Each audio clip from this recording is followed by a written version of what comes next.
A search for suspects is now underway after a weekend house fire quickly turned into a homicide investigation. Irondequoit police have confirmed a mother, father, and two small children were found dead inside their home Saturday. The police chief calls this the worst he's ever seen. Natalie Kutchko heard from investigators on this tragic case today. She joins us now live in the studio with what we know so far. Natalie. Yeah, Teresa, investigators have spent the entire weekend not giving up to process the scene and also comb through extensive evidence at the family's Irondequoit home. As mentioned, a mom, dad, and their two small kids, ages 2 and 4, were found dead in the basement. The police chief says the pursuit to find those responsible is only beginning. When you murder innocent children, there's no excuse for it. A clear message from Irondequoit Police Chief Scott Peters, the chief fighting back tears, identifying the 4 victims, a family murdered at their home on Knapp Avenue early Saturday morning. 30-year-old Fraime Ubaldo, 26-year-old Marangely Moreno-Santiago, and their 2 children, 4-year-old Evangeline and Ubaldo-Moreno and 2-year-old Sebastian Ubaldo-Moreno, were found dead in the basement of their home by firefighters on scene. Due to the condition of the bodies, it was readily apparent that this was going to be a homicide investigation. We took 2 days to make sure that we methodically cleared that location. The fire did not help, but it didn't hinder us. We wanted to make sure that we went floor to floor and didn't miss any piece of information that needed to be collected to ultimately bring these monsters to justice. Police say the family purchased the home in the last few years, the parents showing no criminal history or suspicious calls to the residents. What is typically a quiet neighborhood has been shaken with grief. We were heartbroken. Our hearts go out to the families, go out to their friends, go out to the neighbors for suffering through this horrific event. And we will not stop until justice is served. As the investigation continues to identify and hold the suspects accountable, Chief Peters says in his more than 30-year career in law enforcement, this case is unlike anything he's ever seen. It's the worst thing I've ever seen. I'll remember it for life. Simple as that. Just looking at the condition of the bodies, you can tell that these were not wounds consistent with, the bodies didn't have damage to them consistent with being in a fire. Mom was being a mom, protecting her children. Dad, I can't say, but nobody should ever be able to do this or be able to think that they could do that to a child. So, let's just leave it at that. While the police chief says he does believe this was a targeted case, he is unable to clarify a clear motive at this time or a connection right now between the victims and the suspects. A man accused of using fake documentation to get into this country is in jail tonight, charged with murdering a family of 4 in Irondequoit. The police chief called the discovery at the home on Knapp Avenue last month one of the worst he's seen in his career.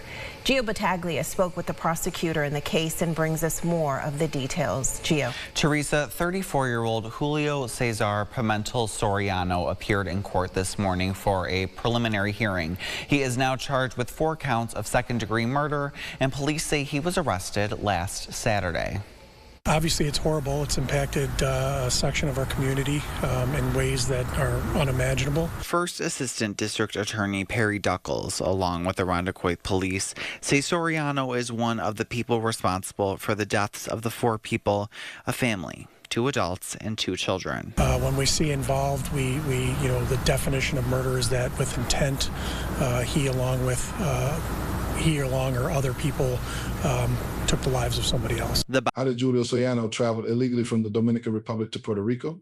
Illegal travel from the Dominican Republic to Puerto Rico typically occurs via small wooden boats known as yolas. These boats are often overcrowded as smugglers aim to maximize profit from each trip. The journey usually takes 26 to 28 hours and involves crossing the treacherous Mono Passage or the Puerto Rico Trench. These routes are perilous due to the risk of capsizing, shark attacks, and the possibility of being lost at sea, leading to starvation or dehydration. Many yolas lack navigation equipment, increasing the danger of the journey. Smugglers frequently organize these trips, sometimes making multiple voyages each week. Despite the risks and numerous tragedies associated with these journeys, they remain a common method for Dominicans attempting to enter Puerto Rico illegally. Both the Dominican and Puerto Rican governments have launched campaigns to discourage these dangerous crossings. How did Julio Soriano obtain fraudulent identification? Fraudulent identification can be created using several methods, typically involving identity theft and manipulation of personal information. Common techniques include synthetic identity fraud.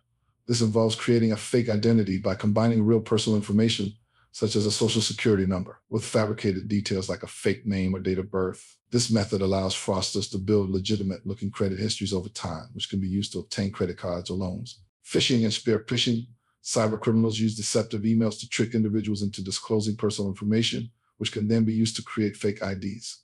Skimming thieves use devices to capture card information from ATMs or gas station pumps, which can then be used to forge identification. Mail theft and dumpster diving. Offenders steal information by intercepting mail or searching through trash for discarded documents containing sensitive data. Data breaches. Hackers infiltrate databases to access large amounts of consumer information, which can be used to create fraudulent identities. These methods highlight the vulnerabilities in systems and the need for individuals to protect their personal information to prevent identity theft. Those wanting to obtain false identification in Puerto Rico are not new. In 2018, authorities prosecuted a Dominican man residing in Puerto Rico for doing just that. Reynaldo Rodriguez Canario, 47, a citizen of the Dominican Republic residing in Puerto Rico, was sentenced to serve 57 months in prison, followed by 3 years of supervised release. Rodriguez Canario pleaded guilty on Feb 16 to conspiracy to possess and transfer identification documents, conspiracy to encourage an alien to reside in the United States for, according to admissions in his plea agreement, Rodriguez Canario obtained identity documents of Puerto Rican U.S. citizens, usually consisting of birth certificates, social security cards, and driver's licenses, and shipped them to co-conspirators in the United States. Further, the plea agreement states that his co-conspirators sold social security cards and corresponding Puerto Rican birth certificates to individuals illegally residing on the mainland United States for prices ranging from $500 to $1,300 per set. The defendant admitted that the co-conspirators used money transfer services and the U.S. mail to complete their illicit transactions. Rodriguez Canario also admitted that he knew that the customers who purchased the identity documents intended to commit social security fraud and other criminal offenses. In conclusion, this story asks questions about the crime and murder. Why did Soriano travel to the U.S. to kill this family? And our border security is very porous, with focus on the Mexico and U.S. border, when there are several other places where border security should be prioritized. Dangerous Streets will continue to follow this story and provide you with any updates. Until next time, stay safe. Financial gain and aggravated identity theft.